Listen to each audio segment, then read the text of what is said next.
Welcome back to my mini blog. दिवसाची सुरुवात छान झाली ना तर आपल्यालाही खूप जास्त प्रसन्न वाटतं. तर आज आहे अंगारकी आणि मला पूजा देवाची करायची होती आणि मी नेहमी पूजा करायच्या वेळेला ना मंत्र स्तोत्र जे काही असेल ते लावते आणि त्यानंतर पूजा करते. इथे पूजा आटपली, त्यानंतर लोलोची तयारी केली आणि आम्ही चाललो लोलोच्या स्कूलमध्ये, कारण त्याच्या स्कूलमध्ये आज आहे जन्माष्टमीचा प्रोग्राम आणि त्यांनीसुद्धा पार्टिसिपेट केले. सो त्याला मी छान असं कृष्णा बनवला आणि त्यानंतर स्कूलमध्ये घेऊन आली. खरं तर हा प्रोग्राम हॉलमध्ये होता, तर त्यामुळे मग आम्ही तिथेच डायरेक्ट आलो होतो आणि खूप छान प्रोग्राम झाला. मुलंच नाही तर फक्त जे टीचर्स होते, त्यानंतर जे मावशा वगैरे होत्या, तर त्यांनी सगळ्यांनीच पार्टिसिपेट केलं होतं.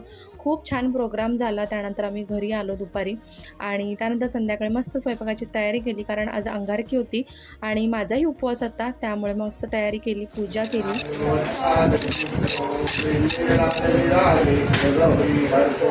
आरती करून मग आम्ही उपवाससुद्धा सोडला.